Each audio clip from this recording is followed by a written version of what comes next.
just want to start by saying thank you for sitting down with me, because we've heard from a lot of the politicians so far. Feels like a lot of politics at play here, but you are in kind of a unique position where you were involved in the 2024 MOU negotiating team and this one, both the Liberals and the PC. So it's nice, so nice to hear your perspective on this.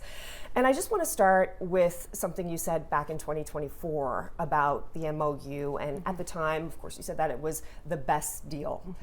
Now that we know the details of the latest deal, is this deal now the best deal? Right, yeah. So certainly, I'll give you my perspective on that and say maybe a couple of the comparisons from 2024. So I think it's good for me to call this the 2026 agreement, and then the 24 is the MOU, because it can be confusing, I think, for folks too when they're talking about them. But I do think that there are big important elements in this deal that is better.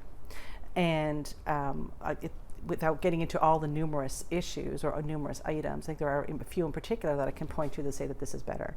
And a reason why I think that we were able to do something different this time is we obviously have a new government with a new mandate. We've also had several years under our belt of evolution of how things are different for both Quebec as well as for us. So all of those factors, I think, have gone into why we have something that is better and improved upon from the 2024 deal. An easy one to explain, I think, is what we're calling the 150% premium tranche. And so basically is in the 2024 MOU, if we had power that was allocated to Newfoundland Labrador Hydro that we didn't use, we would sell it back to Quebec at 100%. In the current deal, we're going to sell it back to them at 150%, or we have the choice to do that, I should say. Our preference is to use it in province for economic development. That is a very big and important differentiator, and we were able to achieve that. Is that part of the reason why we're getting more money out of this deal than the MOU? Yes, absolutely. Yep. Then we have obviously the federal government involvement, very obvious involvement. Two big things obviously is the money that they are providing to make things even better for us as a province. Yep. And then, but it's also we'll call it the force and the effort of the Major Projects Office that will come with their involvement. So I think we're very grateful to have the federal government involved. Another thing that we improved upon in this current 2026 agreement is that we've moved some value from later years to earlier years. So, for example, I'll call it the mid-years. So in 2041 or 42, I think it is, under the previous deal, we would have been getting about $2 billion to the Treasury under the previous arrangement. Now that's going to exceed $3 billion. So we've got a number of improvements in this current deal that will manifest, when we get it over the line, hopefully at Christmas time. So those are some of the new benefits, but what were some of the trade-offs? What is something that's different about this deal? What are the things that we gave up in order to get these new benefits? Yeah, I think I would characterize it more as that we've added a lot more, and I think that's been pretty obvious to even the casual observer, is that we've added more to this, and I think the federal government is an example. We have done work even since the MOU with Hydro-Quebec to identify how can we make the pie bigger, and you'll hear that talked about in some circles. Is that so? I don't know that we've necessarily had a lot of trade-offs. What we've done is we've gone and said, how can we make this better for everybody involved, and bring the federal government in. So I think that would be how I would respond to that, is that we've added more and then we're sharing what we've added. So I don't think we've done a material set of trade-offs in order to achieve the more that we have achieved. We've had a lot more, and we've gotten a good chunk of what that is. Quebec says that one benefit that they're getting is that they're going to pay less for the power than they did in the 2024 MOU. They're saying in the 2024 MOU it was 6 cents, now it's 5.5 cents. Why would we charge them less for power between the two deals? Yeah, so I've certainly read their materials, and Quebec would have a head on of how they need to speak with the folks in their province, and I believe that Quebec has confirmed that there are several things that have gone into their analysis of what this costs to them. So in the MOU previously, we would not have had a federal loan guarantee for Gull Island, for example. That acts to lower the cost for them. They are a significant off-taker of Gull Island, and that number that they've quoted is really an amalgamated price for the things. The investment tax credits that the federal government will now come to the table with, that also acts to lower the price. The other aspect that Hydro-Quebec does do when they have their public communication, 99% sure this is accurate because I think they've said this publicly recently, is that they take the dividends from their ownership share, and they also act to reduce the price. So that is why, and then the pie has gotten bigger. So for them, that's the kinds of things that have changed over time that are not necessarily detrimental to us. It's just that they really are benefiting from some of those pieces in material. I think it's federal government involvement. But still, we have heard Quebec say, look, if it weren't for this deal, we would have to pay 11 cents or upwards of 16 cents. So why wouldn't we charge them even like 10 cents? Why down to the 5.5 or 6? Sure. Yeah, and so for what we have to consider is that Hydro-Quebec currently have a deal for essentially zero price, almost free power between now and 2041. And so that's a component of what they can agree with us on what they should pay for this period of time.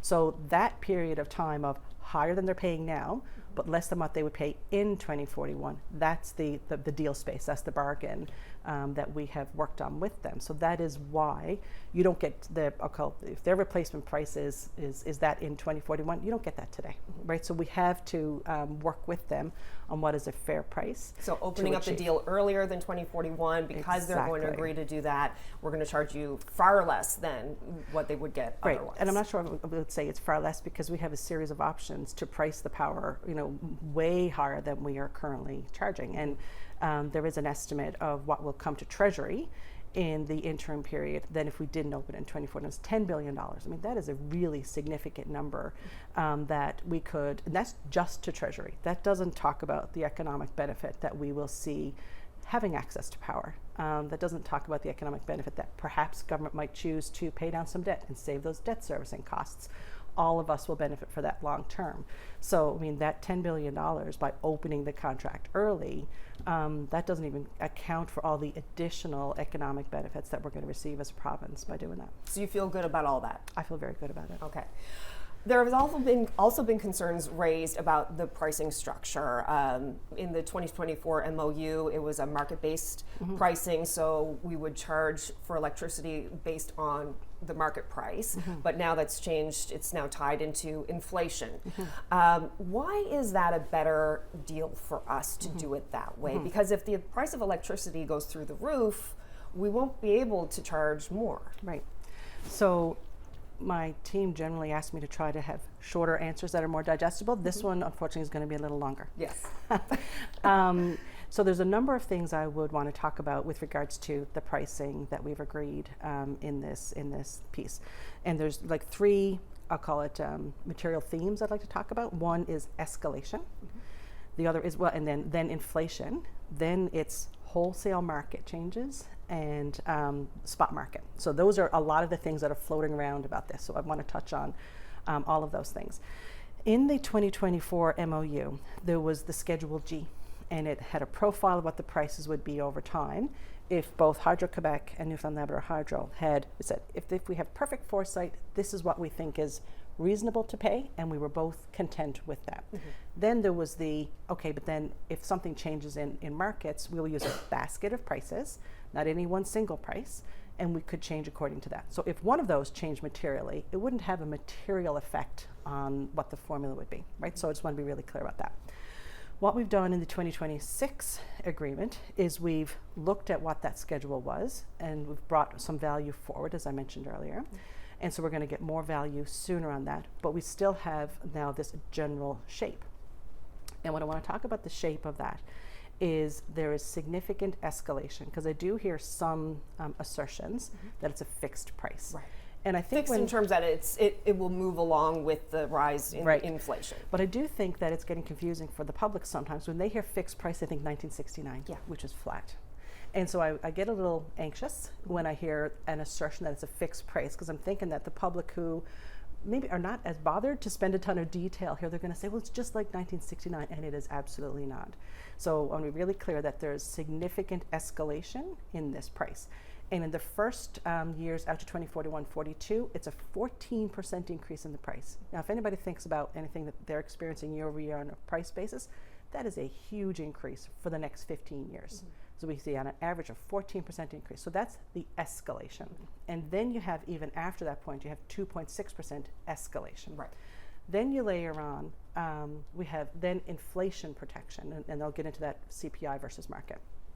So then if the CPI, the consumer price index, which is sorry, inflation, yeah, exactly. So if that changes by a certain amount, more than a certain amount, the price will again lift or drop, right? Because it's there. Rarely does inflation go down, but maybe in some strange future world it could. So then there's also additional inflation protection. So then the question is, well, why would you do that versus some kind of electricity market index? And two pieces of information to answer that question. One is, if you look back about, I think it's 15 years at wholesale electricity price, and this is where, again, it gets a little technical, but I think it's really important to be really clear about this. So wholesale electricity price is the price that's at the plant, is what the generation cost is. At our bills, at our houses, you then add on transmission cost and distribution cost. But the wholesale electricity price over the last 15 years has changed less than consumer price index. So that is, so then you say, well, then that feels reasonable that you're going to use CPI as what will lift it if we need it. And we already have the escalation in there as well. Can I just ask something while we're here? Is the demand for clean energy is certainly going up. Like Canada wants to double the amount of energy output by 2050, and there's a move towards electricity. So if there's a greater demand, then is there a world in which the price goes up a lot more than, say, like the 2.6% once we get to that point in time? Yeah, I think there's a whole, I'll tie that into spot market, just I'll answer that, is then another piece of information is on a spot market basis, the volatility associated with that is 40% up or 40% down. So we could actually see a 40% depression in price if you tied it just to spot market, which can be indeed influenced by other solutions that are coming on stream. And when you are looking out at a couple of decades or several decades about what does the future look like for us, what should we secure for the province, in the same instance that you could have a view that maybe the prices will go up, but necessity is the mother of invention, and so I don't know if that's the right phrase, but you know what I mean. Yeah. It is also likely that the price could go down. And so when you have small modular nuclear reactors that are coming on stream, you see Ontario leaning into that, China's leaning into that. There are threats to price. Could be a whole new technology we whole haven't new even technology, heard of yet. exactly. So to assume one outcome only on the basis of the information that we have today, I don't know that that's prudent. So when I think about what we have negotiated and secured here, is we have a significantly escalating price, opened 15 years early. We have a protection, a reality that spot market itself has a lot of fluctuation and not much certainty with regards to cash flow to the province, and that we know that the wholesale markets in the last 15 years have actually been lower than CPI. So all of those factors together, plus looking out, we don't know what the future looks like, I think lends credence to the fact of what we've negotiated here with regards to the price for the CF power. Yeah. So there's that significant increase up until 2041, the 14%, but some people might look at that and say, well, they're barely paying anything for electricity now. So, I mean, just in fairness, like, of course it would need to increase to just have any level of fairness. So they might not look at that as such a great benefit. It's just kind of bringing us to a baseline where we probably should be at anyways. Right. Yeah, and I go back to the fact that they have a valid contract that we've brought to the Supreme Court. I don't want to be arguing the other side, but I do think we have to be conscious and thoughtful that we're opening a contract 15 years early.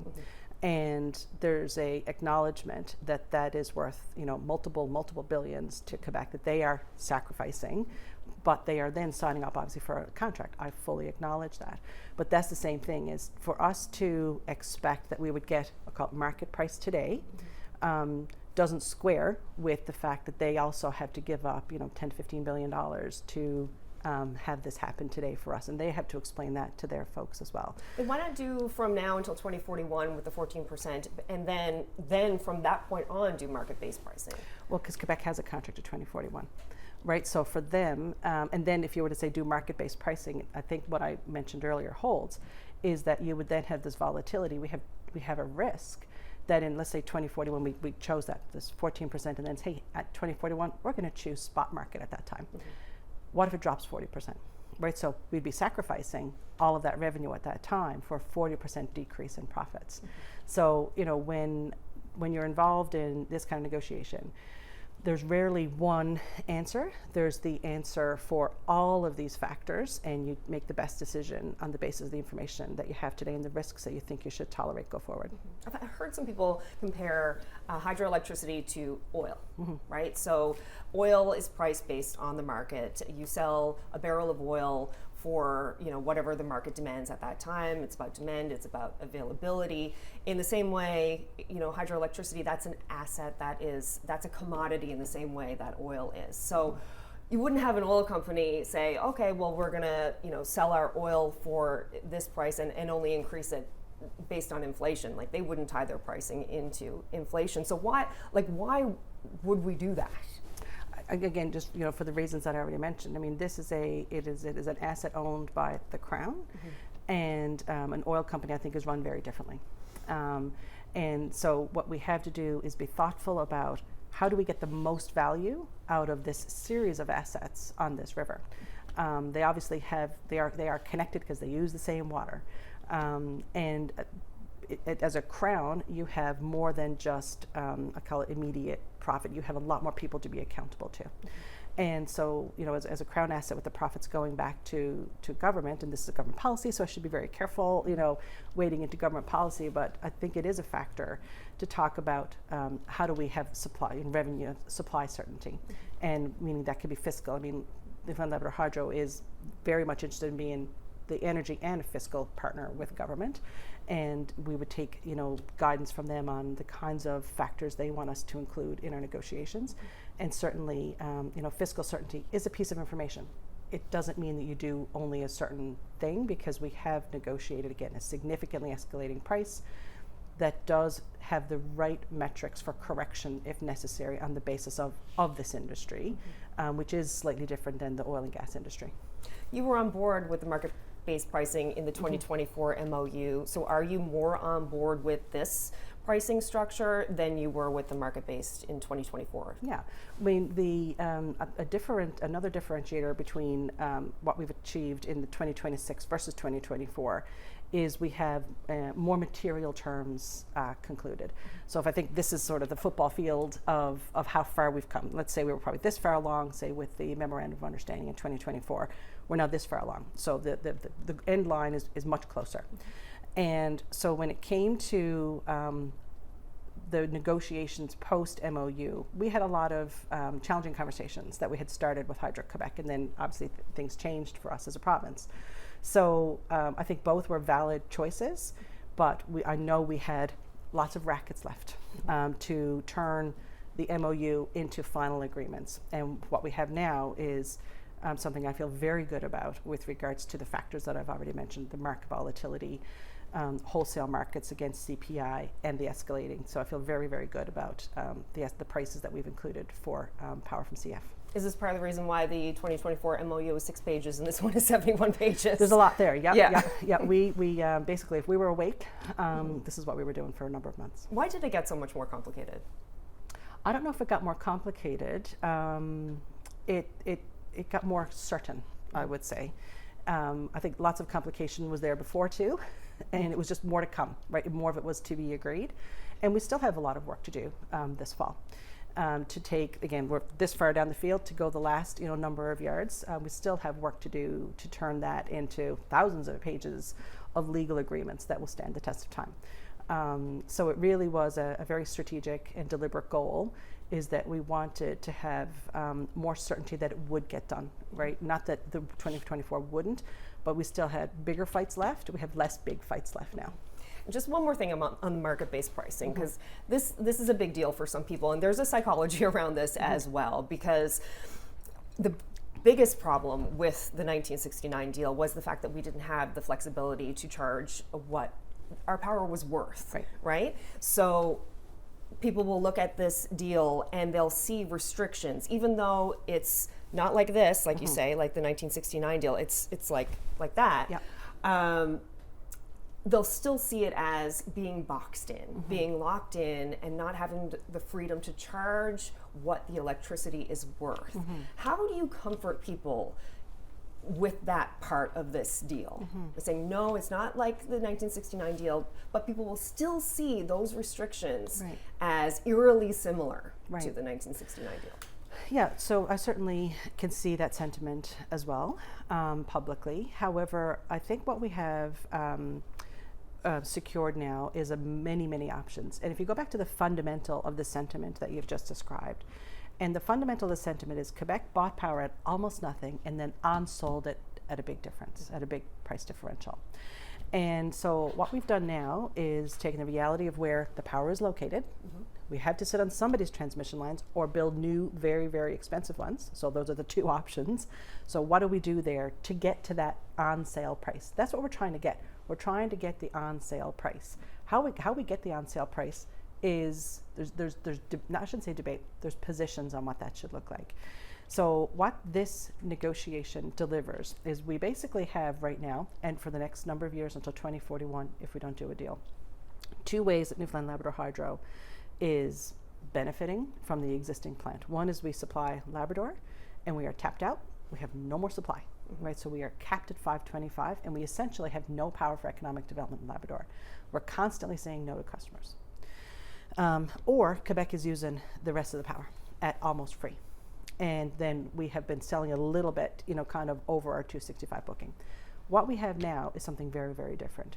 We are able to attach ourselves to the prices that Hydro-Quebec gives. And I want to point this out too, because I think that there's a sentiment that if we just tied everything to market, we'd be like, it would be pave the streets in gold. If you think about two of the components that we've negotiated that we would attach ourselves to the price, one is the line into New York and one is the line into Boston. Hydro-Quebec themselves made that decision. They're not doing that because it's less beneficial than spot market pricing, right? So if you think about that for a minute, it's like, well, let's get spot market pricing. Quebec themselves invested billions to build lines to get that price. What we are going to do is say, we want that too. So we're buying it at the exact same price as Quebec, and we're going to sell it at the exact same prices of Quebec. That is not what's happening now in the 1969 deal. It is very different. Quebec went through the pain and the agony. We were watching them very closely and getting these lines built, and then that's what they're choosing to sell. Then obviously we have also the opportunity to sell to a bundle of the market prices if we choose to do that. But I will say, certainly we've done the analysis, and without giving away too much for what we might do in January, the price that you can get into New York, that we would get into New York, is around 8 cents a kilowatt hour versus the spot market price is maybe 5. So, and again, Quebec chose themselves to do this as an economic decision. So I do think people need to kind of question, oh, maybe that is a good thing for us to have that opportunity. So we buy at the same price and we get the exact same price as Quebec. That corrects what has happened in the past. So I feel very good about the series of options that we have now available to us that are our choice. We don't have to get Hydro-Quebec's approval to choose, going into New York or going into Boston or the synthetic price or, however we want to do it. If we want to charge them 150% or ideally keep everything for economic development, it is our choice. Right. One big difference too between the 2024 MOU and this deal is if we had signed the 2024 MOU, we would already be getting payments. We would already have cash flow from that, $1 billion a year, and retroactive payments as well. That's not included in this 2026 agreement. Payments won't start until next year. So the money we would have gotten could have virtually wiped out the deficit. Is it worth it to sacrifice that amount of money now for what we got out of it? Right. I think so. And I think so because if you look at the overall total value over the duration is higher than what we were looking at in 2024, as you mentioned earlier, for example, the 150% premium price that we could choose to avail of. So on an overall basis, I think that is a short-term view, which I understand why we would want to look at that. But we really all should be looking at this on a long-term view. And I also even say look at the medium term, where in the medium term we took value from really far out and we pulled it closer to the medium term. So I think that it's appropriate for us to look at the long-term total value and say this was the right thing to do. Right. The long-term total value could change, that's estimated. So that's how much is being estimated we could make out of it, but that might not come to pass. But whereas the money now, that's solid. Like that would be in our hand, and you can't change that. That the longer term money may or may not materialize. Yeah, well, if I think about the total value comes from a number of sources, and within Hydro and within the negotiating team, we always talked about the all intake. And so there's the price that Hydro Quebec would pay CFLCO. That's often the banner, what people talk about. But there's the money government gets from Newfoundland Labrador Hydro when we also pay CFLCO, et cetera. So all of that together. But with this Schedule or now previously Schedule G, we've now reshaped it at Annex D. All of that is quite certain, right? Because those are the agreed payments with the escalation and the inflation protection. So the risk of that, I would say, is low for changing. So I do think it's not significant risk that total value won't materialize. I think it's more than 75% of what we're saying is the total deal value right now is attributable to the CF PPA. We haven't even talked about Gull Island yet, and probably you're going to go there. But Gull Island is the next big contributor, and getting that done is really important. And I think that things have changed, even strengthened its business case to proceed. That is the next biggest contributor of value. And then what we can see that is, after that gets built and the mortgage is paid off, then that becomes a future cash cow. So I think that there's minimal, I don't want to say zero, but minimal risk of delivering the value that we're talking about right now. Another concern that's been raised is just the length of this contract. The same as the 1969 deal. Some people are saying, well, why are we locking ourselves in for 50 years? Why don't we do it for 25 years? And I know that Quebec wants the security to know that they are going to get this power for a long period of time, but why not have the contract be 25 years instead of 50? Right. A couple of reactions to that. So if we were to say we are only doing a 25-year deal, Quebec's like, thanks, I've got my 17 years of free power. I'll keep going with that and take my chances. Pretty sure that's what they would say. So for 25 years for CFLCO, I don't think that we'd have a willing partner say, let's open the contract now, because they'd basically be buying a 7 or 8 year contract. What kind of price would we get for that? Probably not very much. So a 25-year contract doesn't quite square in comparison to what they have. If we were at the end of the contract, maybe that's something you would look at, I'm not sure. But that is a really important piece, is they already have this remaining period of time. So then if you were to say, okay, then you add it on, it's really 35 more years beyond what they have. So it's not the same, but I just wanted to draw that distinction. There's another piece that, and I understand why this is the case. We think so much about what this means to Quebec. We're not often talking about what this means to our own province. And we have economic development that we're trying to do in Labrador. We have customers that we're already supplying in Labrador. If we're going to do a 25-year contract, that's also a 25-year contract for Newfoundland Labrador Hydro. What certainty can I give customers then in Labrador? So let's say in 10 years' time, there's a mine that's going to open in Labrador. So they're like, okay, well, I'd like a contract for power, please. And I'll say, okay, here you go, you can have one. And I'm going to give you a 25-year deal. They're like, well, I got to build everything first, and I'm not going to be operational for another, say, 10 years. So then I can give them a 15-year contract. Like, it doesn't quite square. So the conversation around what does a power deal mean for Newfoundland and Labrador doesn't enter the conversation enough, in my view. Now, it's in my mind a lot because I'm sitting down with customers all the time saying, I don't have power to give you. So for us, when I think about the power allocation that we've negotiated over time, and the certainty we have even at the expiry of the PPA that we're going to still be guaranteed that power, even 10 years out from the expiry of the next contract, I can sign up a customer for 10 years, for 20 years, for 30 years, which these really big, lumpy industries, they need some certainty on what their power is going to be. Otherwise, they're not going to, am I going to even have power? I mean, I can't sign up somebody in 2035 and they're not going to have power 6 years later. It just doesn't make sense. So those are sort of two pieces that I would speak about is, and then yes, obviously Quebec also needs certainty, because if it doesn't have certainty for its supply in the same way that I need certainty to supply power to customers in this province, they'll say, well, I need to go somewhere where I do have certainty. And so that's just the reality. Us just saying, I wish it was different, is not going to make it true. Yeah. I mean, they can go other places, but then pay a lot more for the power. Potentially. But again, that's the risk that we've already talked about, right? Is that because power needs are such a significant problem, it's getting solved. And we can sit back and hope that it doesn't get solved, which is not a great hope for society, I will say that. But these problems are going to get solved. They're getting solved today. And so I think that that's a pretty risky perspective to take when you're thinking about you have a great opportunity now. Let's latch onto it, and let's be cognizant that things might change in the future, and we'll protect ourselves from that potential downside risk. Quebec is opening this deal early because they need the power, they need the certainty, they need the security, they need it. That gives us leverage over them, and it's our asset, it's on our land. Why not just wait until 2041 and then get a even better deal, because they will really need the power by then, right? Like, why not wait for a better deal? Short-term pain for long-term gain. Right, yeah. I've got 10 reasons. Okay.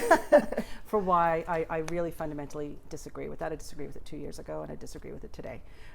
Putting on my, again, Newfoundland Labrador hat, is we don't have any power for economic development. It's that simple. And so we are harming ourselves by choosing that path just to get one over on Quebec and think that we might get something better in a few years' time. So number one is we're harming ourselves.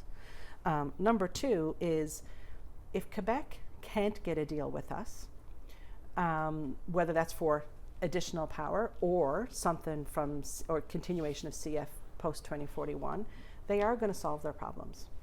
And what that means then is, will the power actually have value in 2041? If you think about Muskrat Falls, for example, or any real big hydro facility, it's going to take 10 to 15 years to build.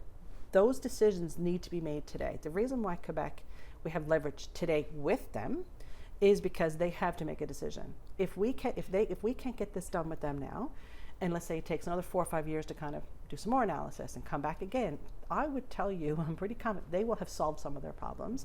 Less than ideal, and you heard, Premier Frechette say, where they're going to get the megawatts, for sure. That's what the deal is today for them. They will go solve this in a less than ideal way, but they need to know, can they or can they not count on it? That's utility planning. And so I do think that that's very risky to choose to wait, because they are going to go and solve that problem. It's interesting because we hold them out as, say, one of the best. So guess what they're going to do? They're going to solve their problems, right? They're not like some rinky-dink little utility that, oh, what am I going to do if I can't figure this out? They're going to figure it out, and they've got money to do that. So I think it's very high risk to assume you're going to get something better out of Quebec in 5 years. We harm ourselves. We don't have jobs coming from economic development. We don't have Gull Island getting built. We lose money to the Treasury. You lose a whole host of things that we forego by maybe something different, and I would suggest that I think we would not get as good a deal in the future than if we do it today. But our power has value not just to Quebec, it's also for the rest of Canada. If the Prime Minister succeeds in doubling the amount of electrical capacity in the country by 2050, he's going to need that power too. So it's not just Quebec. There's that added value that would come later as well. Right. So the difference, we used oil and gas as an example earlier.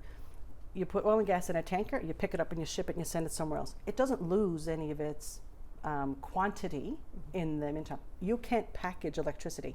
If we're going to send it from here and somehow magically get through Quebec, or let's go down through the States, number one, you've got to build all those transmission lines, and then you have what's called electrical losses. So every kilometer it goes, you're losing electricity along the way. You're leaking it out along the way. So, to take power from Labrador and try to ship it to Manitoba or Ontario, viable. But on a comparison basis, the price that you would have to get for that, including the transmission you'd have to build, would significantly diminish the value. Geography is a reality here. You think about the Labrador Island Link.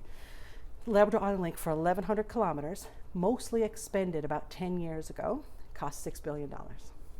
So take that as a proxy and think, okay, I've got to build transmission to get this electricity somewhere else. And so it is a different commodity than another one you can pick up and ship with no losses, or that is the normal course. It is a very difficult thing to do, to ship electricity very long distances without somebody picking it up and using it along the way. You're injecting a lot of loss and inefficiency into the system. I have a million questions I could ask you. We're running out of time, so I'll just end on this.